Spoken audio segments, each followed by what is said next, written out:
Um deserto úmido é um paraíso para alguns animais selvagens. No entanto, não deixa de ser um paradoxo, visto que essa tranquila cena tem lugar no coração do deserto de Kalahari. Vida selvagem, Okavango. África Virgen.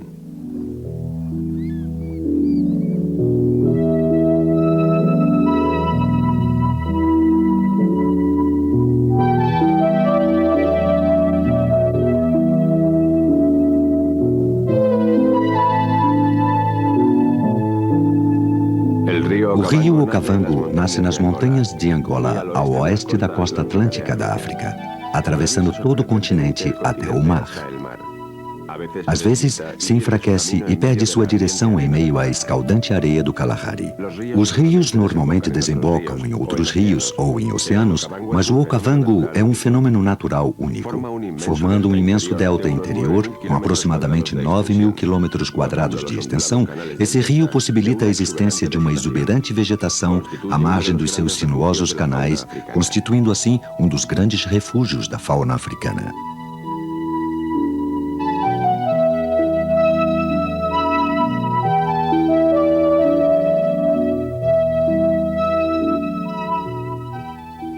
Botsuana, apesar de ocupar uma extensa área do sul da África, é uma nação pouco povoada.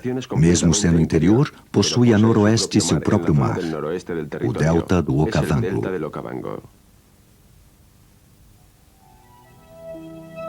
Sob as águas límpidas e vivificantes do Okavango, a areia está a cerca de 300 metros de profundidade. Como o rio se abre em forma de leque no deserto, perde muita água pelo efeito da evaporação e uma outra grande parte é absorvida pela areia, o que ainda assim não impede ser o abrigo e fonte de alimento de uma grande variedade de plantas e animais.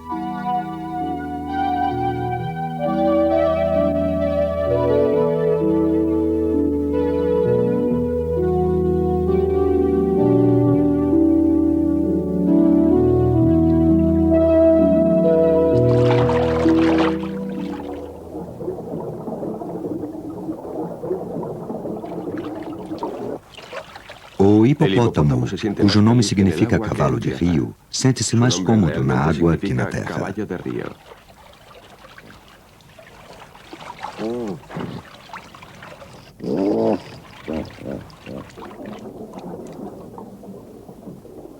Milhares de hipopótamos ajudam a manter limpos os leitos dos rios e forjam sob a superfície da água enormes canais através da vegetação. Também estão em contínuas andanças em busca de comida. Precisam comer muito para manter um peso de quase 4 toneladas. Conservam os canais devido aos agitados movimentos de seus enormes corpos e por comerem sua vegetação. Seus excrementos são ricos em nutrientes que ajudam a regenerar as plantas das quais ele e muitos outros animais dependem. Esses pássaros são rabilongos limpadores e alimentam-se das parasitas encontradas na pele dos hipopótamos. É uma relação de interdependência que beneficia ao pássaro e ao hipopótamo.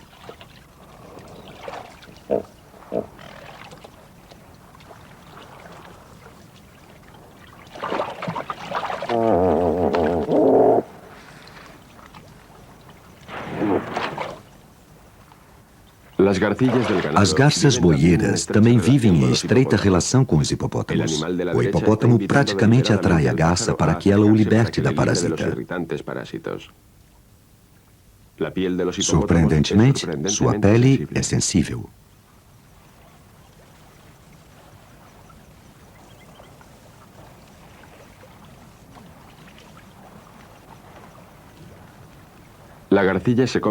A garça alimenta-se dos insetos, que medem cerca de 2,5 cm de comprimento e são conhecidos como a mosca do hipopótamo.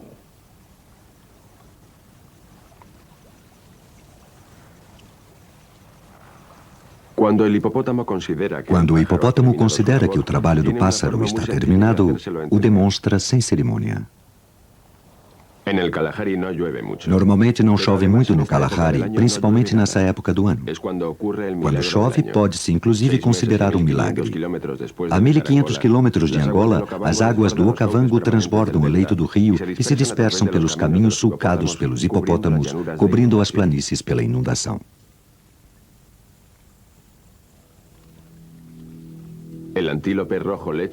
O antílope vermelho lechue salta graciosamente na vegetação seca do inverno. Suas unhas apresentam uma grande abertura que é uma adaptação especial para viver neste ambiente pantanoso. Os lechue vermelhos são um dos poucos habitantes permanentes das planícies inundadas. Também são os habitantes mais numerosos do delta. Na verdade, existe um maior número deles no Okavango que em qualquer outro lugar da África. Para eles, o Okavango é como o último refúgio.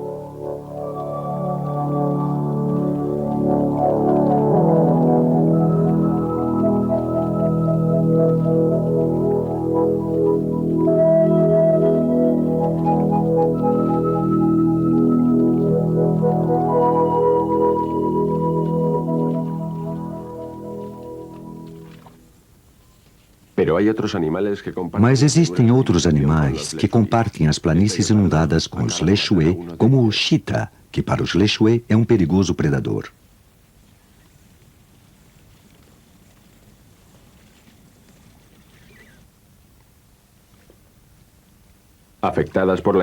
Afetado pela inundação, o Okavango apresenta um aumento no nível das águas em todo o delta durante os meses de junho e julho.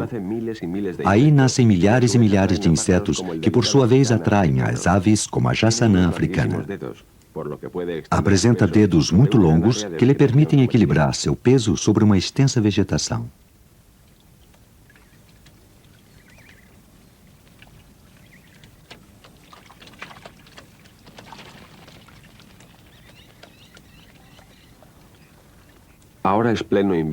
Apesar de ser inverno no sul e não haver chovido por vários meses seguidos, as águas da inundação ainda cobrem o delta do Kalahari. A paisagem seca e marrom transforma-se em verde graças à nova vegetação que cresce.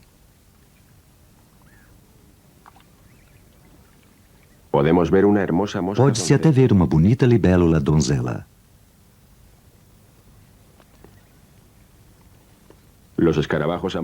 Os besouros garrafa alimentam-se de flores de ninféias.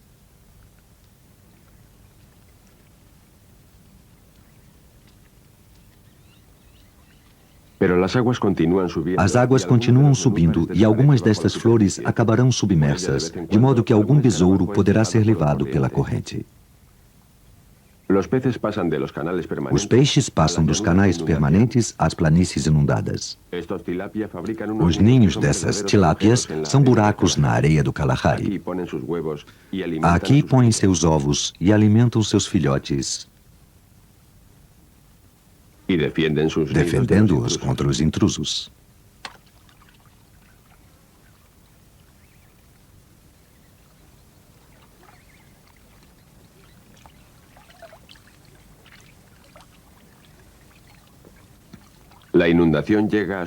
A inundação atinge seu ponto máximo no inverno e uma grande parte do delta é coberta por um tapete verde formado pelas folhas das ninféias.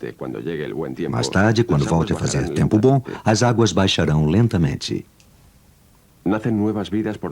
Há vida por toda parte. Milhares de pequenas rãs e pererecas dos juncos, de diferentes espécies, passam seus dias caçando insetos. Agarram-se aos talos das plantas com seus dedos, que funcionam como ventosas muito ágeis.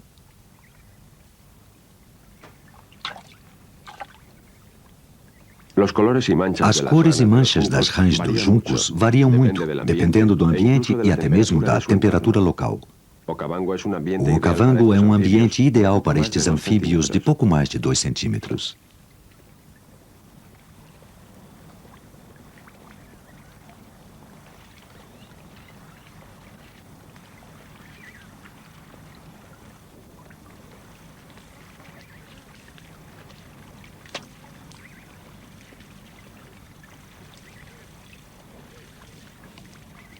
Com seus fortes colores e alas transparentes, as libélulas são insetos predadores que apresentam cores fortes e asas transparentes. Sua excelente visão permite-lhes caçar outros insetos em pleno voo.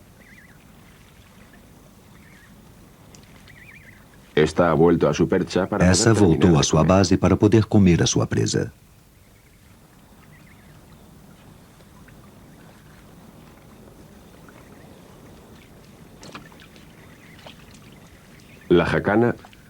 O jassanã passeia pela vegetação flutuante, onde também põe seus ovos.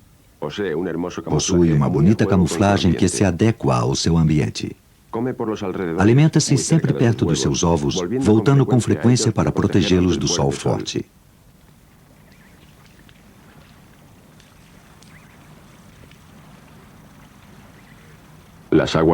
As águas do delta são incrivelmente claras.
Os peixes existem em grande número e proporcionam uma boa vida aos biguás.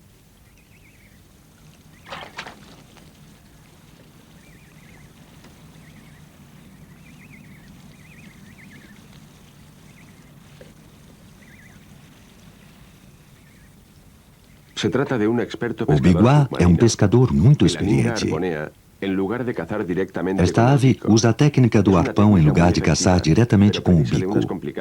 Apesar de eficaz, o biguá precisa realizar complicadas manobras para conseguir introduzir o peixe na sua garganta. Parente próximo do mergulhão grande, essa ave, após cada pescaria, tem que abrir suas asas para secá-las ao sol e lubrificar suas penas.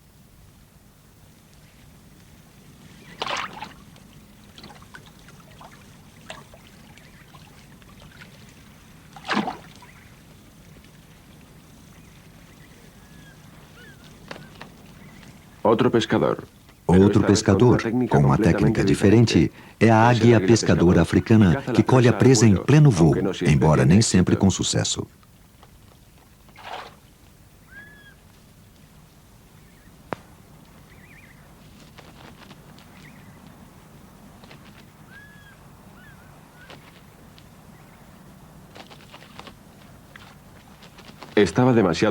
Essa águia necessita muita cautela, pois encharcar suas penas lhe poderia custar a vida.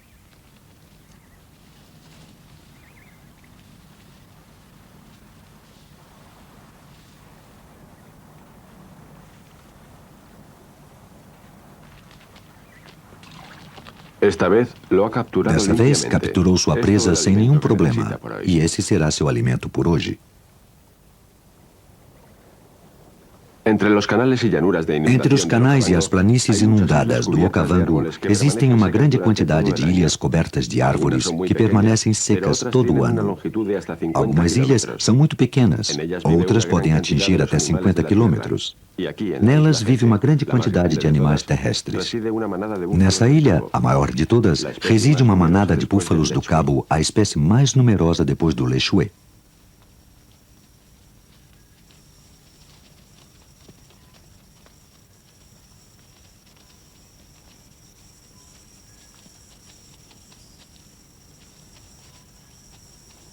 Esse rebanho se inquieta com a presença de leões que mataram e parcialmente devoraram a um dos búfalos. Os leões, agora descansando, permitem que os abutres temporariamente se aproveitem da situação.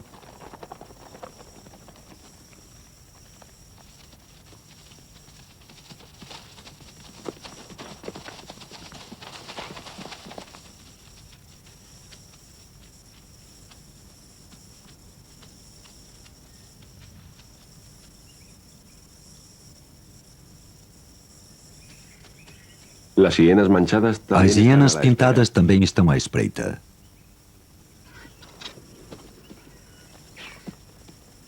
Manter os carniceiros afastados exige uma batalha constante.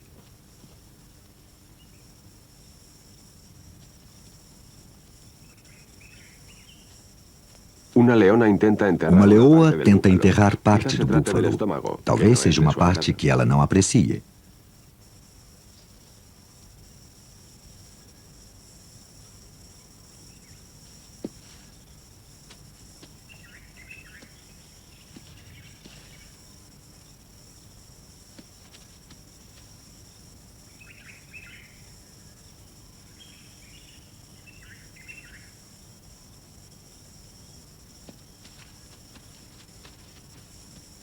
Finalmente, os leões estão saciados e os carniceiros já podem alimentar-se.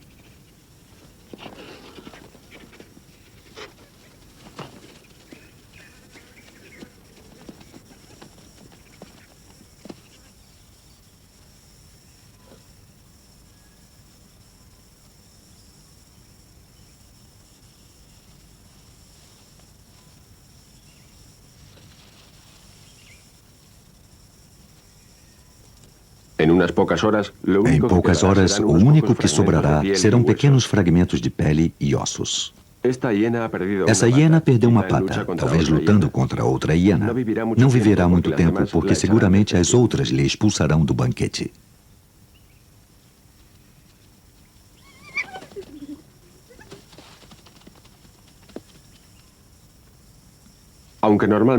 Embora se alimentem de carniça, as hienas também são capazes de caçar.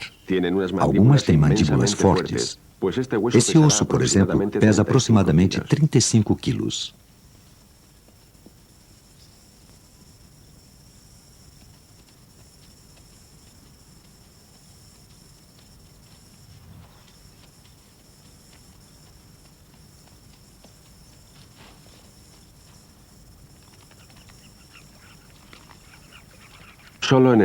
Apenas no norte dessa região encontramos margens com ribanceiras pronunciadas, onde o okavango forma profundas depressões, sendo o lugar ideal para o abelharuco do sul fazer seu ninho. Essas depressões são como apartamentos para estas aves.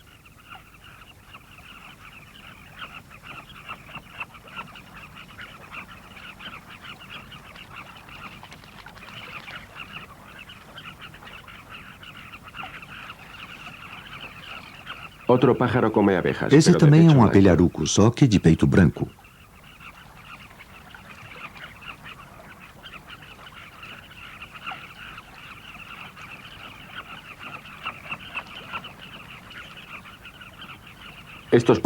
Além de abelhas, estes pássaros também se alimentam de uma grande variedade de insetos voadores.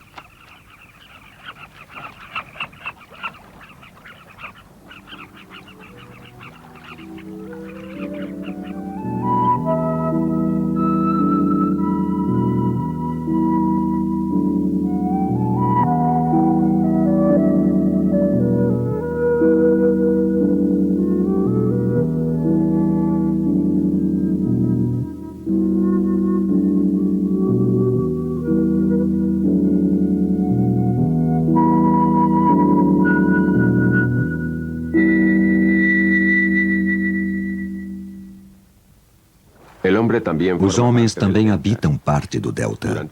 Durante milhares de anos, o okavango foi habitado unicamente por escassos grupos de bosquimanos originários da África do Sul. Esses caçadores e coletores viviam em harmonia com seu ambiente, viajando pelos canais.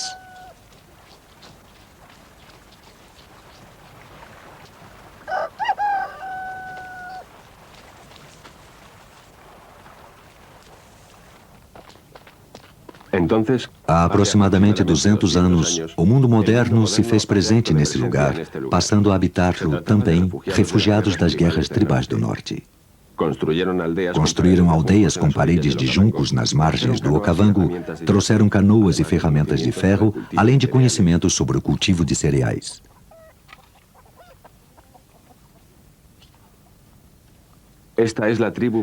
Essa é a tribo Batuana. Foram os primeiros a introduzir mudanças e a trazer o gado para a região, menos no delta, há mais ou menos um século. Até há pouco tempo, nem eles nem seu gado eram capazes de viver no delta em grande número. Sua mobilidade era difícil, mas o maior empecilho era a mosca tsetse. A mosca tsetse alimenta-se de sangue e ao mesmo tempo transmite a doença do sono. Essa doença às vezes afeta as pessoas, mas é para o gado que ela é fatal. No entanto, a vida silvestre indígena desenvolveu uma imunidade natural.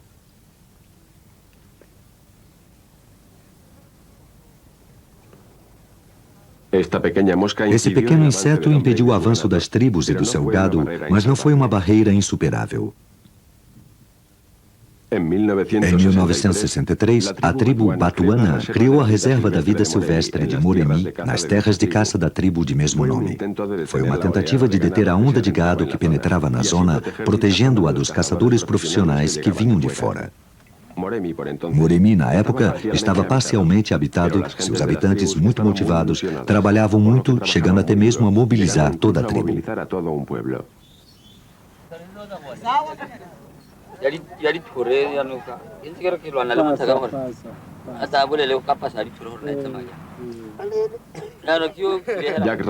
Jack Ramsden é o guarda-chefe de Moremi e um dos seus fundadores.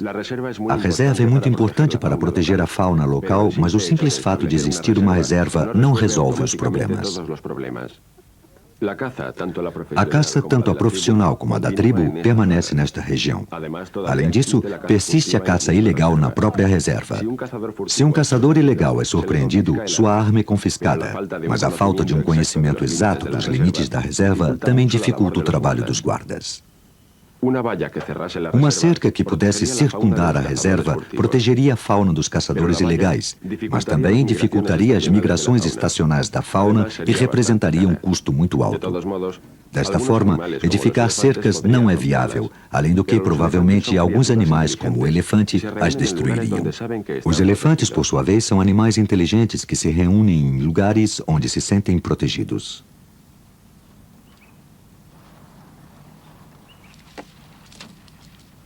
Em algumas partes da África, onde os caçadores ilegais são ainda mais numerosos, os elefantes procuram um santuário permanente nos parques e reservas. Isto não é muito natural, e a concentração dos elefantes nestes lugares durante todo o ano causa uma enorme destruição ao habitat.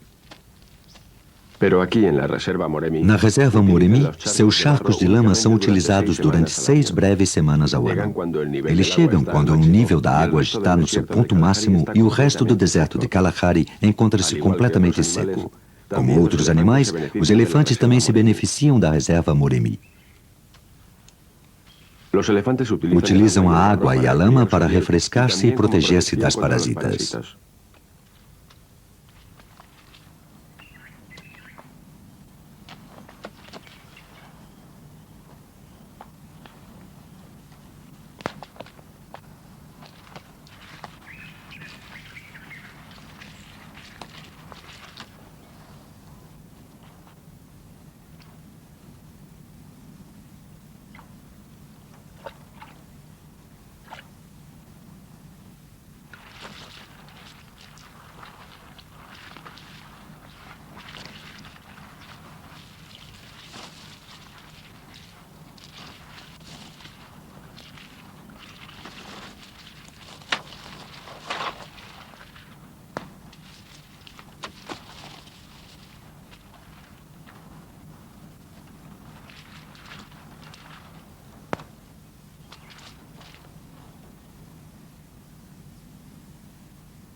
Os homens são os únicos inimigos naturais dos elefantes e quando estes não se sentem importunados, podem até mesmo ter uma vida cômoda. A girafa come as folhas de uma acácia, enrolando sua língua no galho e separando as folhas dos espinhos. Uma dieta pouco invejada. As folhas das copas das árvores são provavelmente mais tenras. No entanto, seus espinhos também são mais pontiagudos.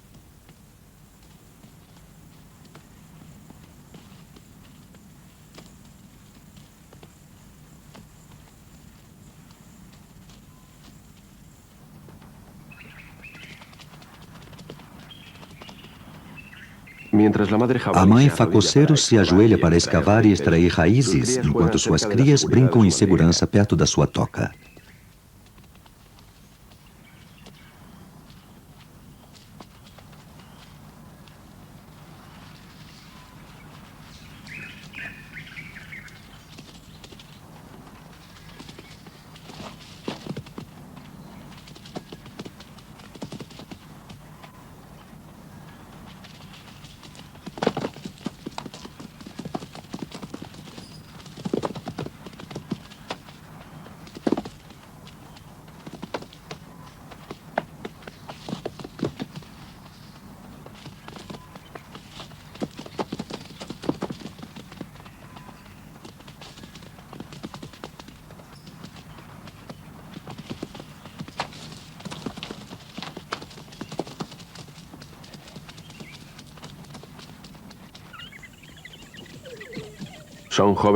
São jovens cães caçadores do cabo, talvez os mais temidos predadores da África. Caçam em grupos com grande habilidade e coordenação e sempre são jovens e suas mães os primeiros a comer.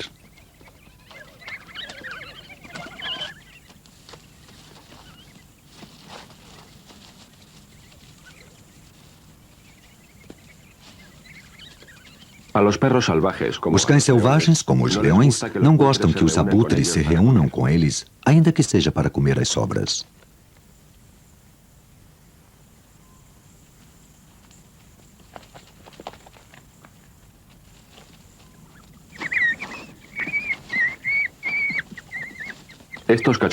Esses filhotes, quase criados, ainda pedem comida aos adultos.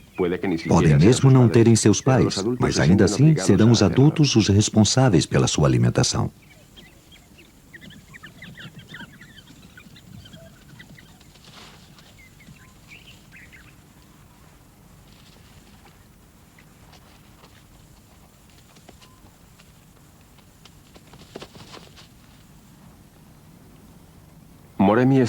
O Moremi também é ideal para as aves aquáticas.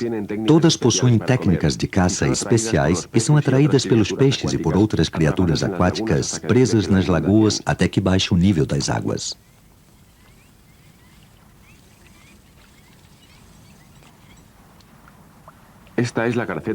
Essa é a garça cinzenta que se encontra apenas em 2 outros lugares da África. Realiza esse balé para forçar a sua presa a subir à superfície.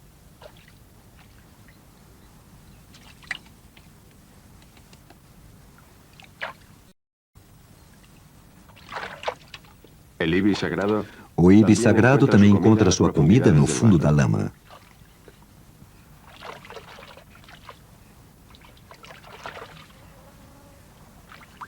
Com o bico um pouco aberto, o colhereiro africano move sua cabeça de um lado para outro, filtrando tanto as pequenas criaturas como os restos das plantas. O ibis brilhante é diferente. Busca alimento no barro de águas pouco profundas.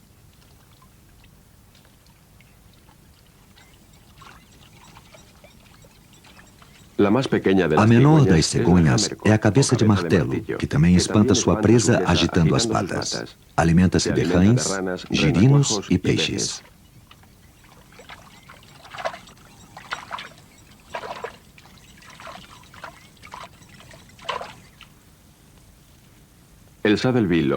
O bico de selim é, por outro lado, a maior das cegonhas africanas e utiliza o seu bico colorido para buscar peixes na lama.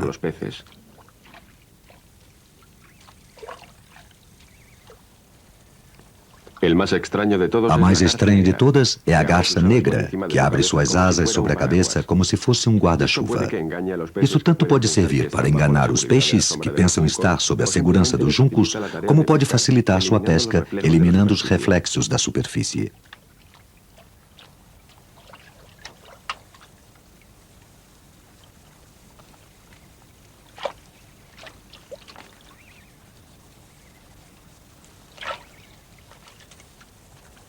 Todas estas aves podem viver juntas sem competirem, porque caçam de diferentes formas e se alimentam de diferentes presas. Ao contrário da crença popular, o pelicano utiliza sua bolsa como uma rede de pesca extensível em lugar de armazenar a comida. A cegonha maribu é, antes de mais nada, uma carniceira, e suas habilidades como pescadora são pobres. Mas, como todos os demais, é atraída pelo alimento abundante das lagoas do delta.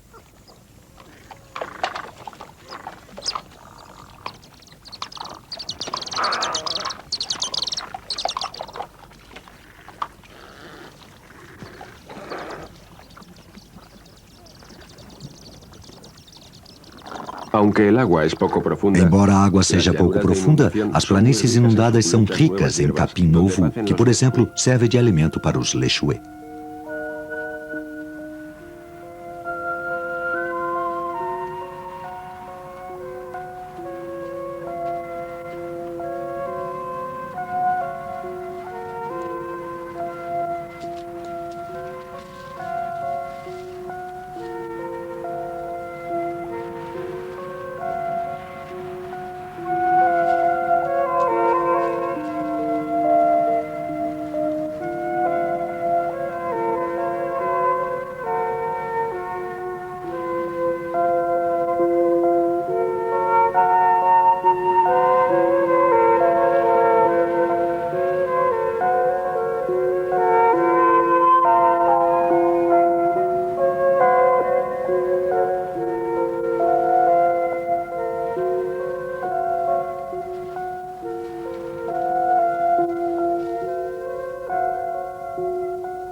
A inundação terminou e as águas baixam ao seu nível mínimo. Apenas os canais normais e alguns lagos profundos permanecem. Os crocodilos são numerosos no Okavango, mas quando as águas estão altas, raramente são vistos. Nessa época, dirigem-se aos charcos, que ainda continuam existindo, e alimentam-se de grandes quantidades de peixes que ali ficaram retidos.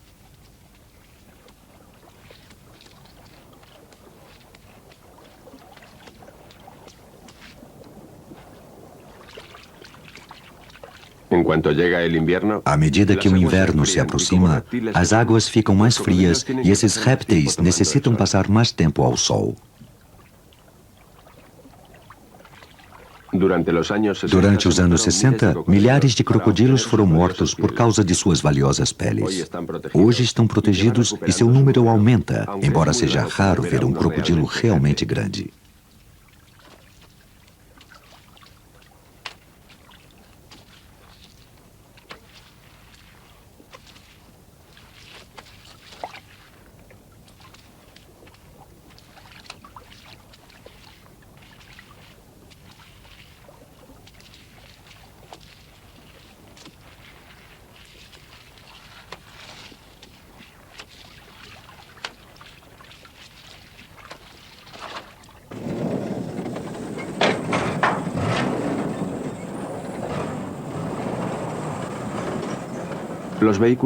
Os veículos que deixam a reserva Moremi são cuidadosamente pulverizados com inseticida contra a mosca tsetse, muito abundante nessa área.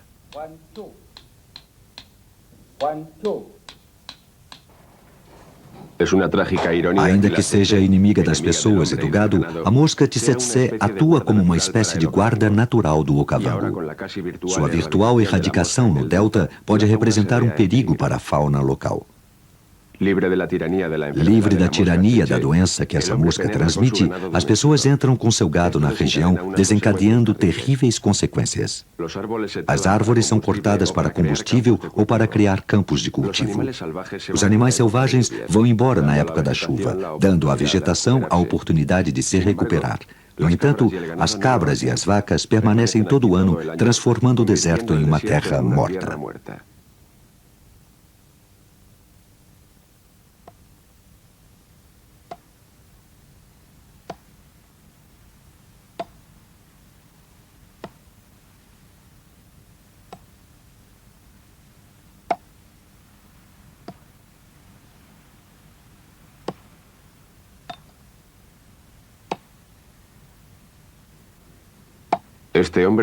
Esse homem fabrica uma canoa com o tronco de um ébano que tinha aproximadamente 100 anos. Restam poucas árvores nesta região e, além disso, a poda é contínua, o que torna a regeneração impossível.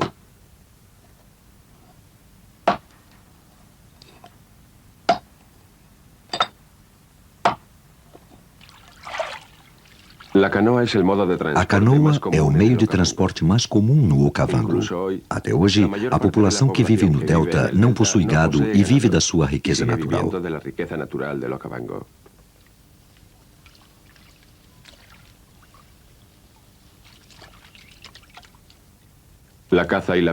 A pesca e a caça jamais representou um perigo para a fauna do Okavango.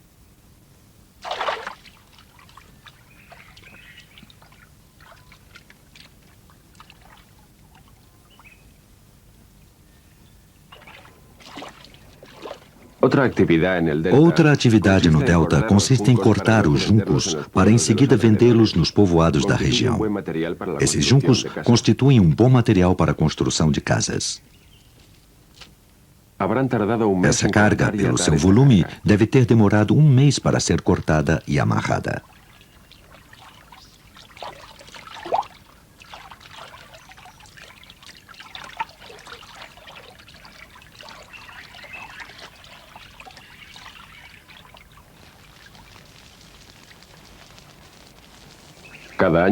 Todos os anos, a vegetação é queimada para se conseguir mais terra para o cultivo e para o gado.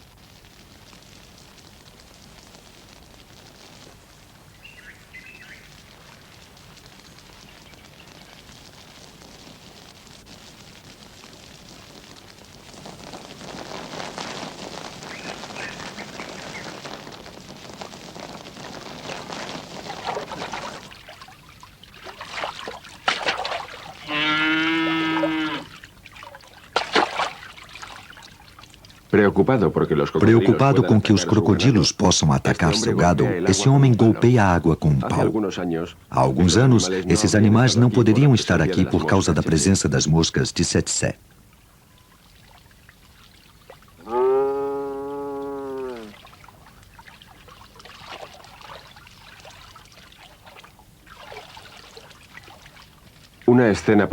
A introdução do gado trouxe grandes transformações.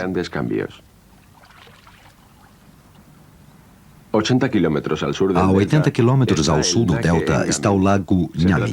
Trata-se de um lago pouco profundo, alimentado pelas águas do Okavango.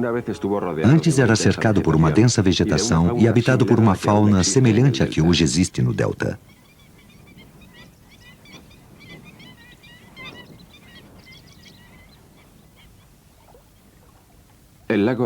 O nível do lago Nyami sobe e desce com a água do delta, embora nunca tenha apresentado o complexo desenho das planícies de inundação ali existentes. No entanto, apresentava um sistema mais delicado e frágil que o Okavango. Os homens se estabeleceram ali há mais de 150 anos, sendo o lago Nyami testemunha de sua influência. Quando o gado é introduzido, a vegetação e a fauna desaparece ou se transforma.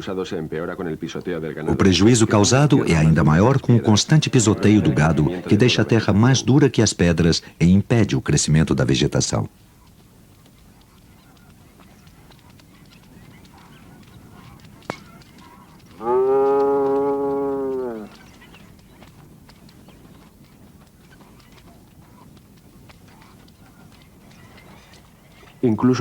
Até mesmo os juncos, utilizados na construção das casas, têm que ser trazidos a mais de 50 quilômetros de distância.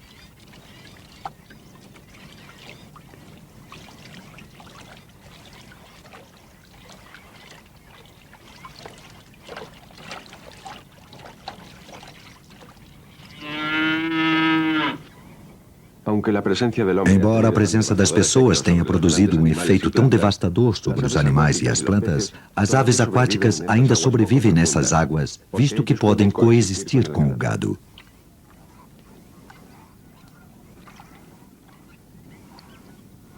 Um bando de irereis guardam as margens.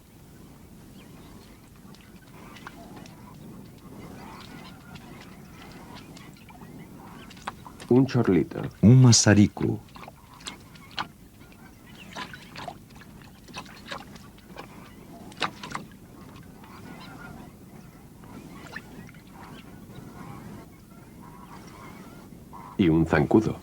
E um pernalta.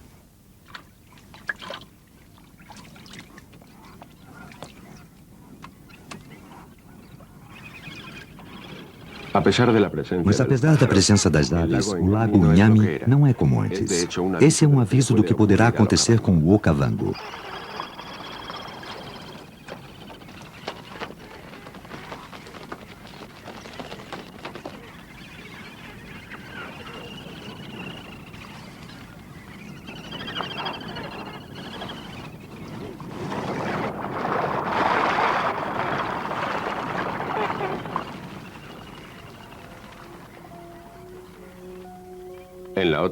Na outra parte do lago, um enorme bando de flamingos.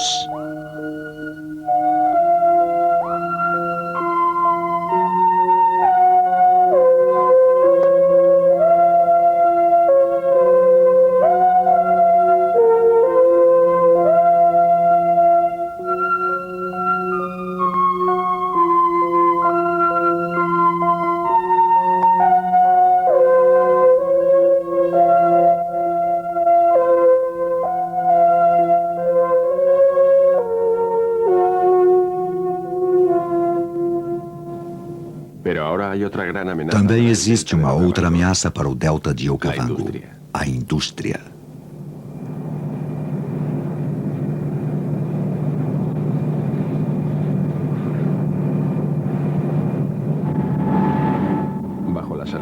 Sob as areias do Kalahari estão escondidas grandes jazidas de cobre, níquel e carvão e, sobretudo, diamantes.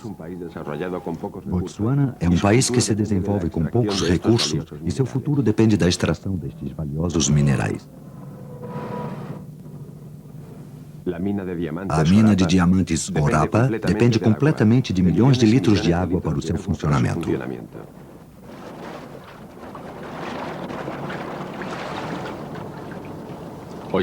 Atualmente, esta água é fornecida por uma represa.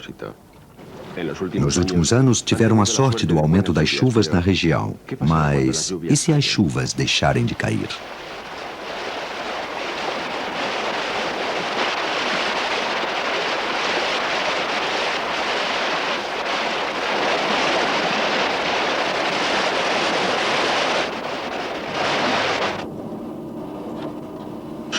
Somente essa mina, que não funciona à máxima capacidade, proporciona 60% da receita de Botsuana, com possibilidade de aumentar no futuro.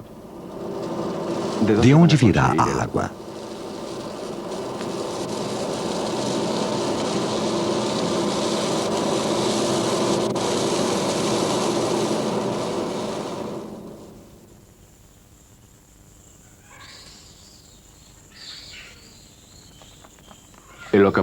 O Okavango é o segundo maior rio do sul da África e, por enquanto, 97% de suas águas terminam no delta para depois desaparecer na areia e evaporar-se. Além disso, o Okavango é a única fonte de água em grande escala do país. Este desperdício aparente de água pode parecer frustrante quando essa mesma água poderia ser empregada para explorar a enorme riqueza mineral do país. É possível que Botsuana consiga o equilíbrio entre o desenvolvimento do seu potencial econômico e a conservação desse maravilhoso deserto natural? A presença dos diamantes e dos minerais não durará para sempre. No entanto, o Okavango poderá ser eterno, se lhe permitirmos.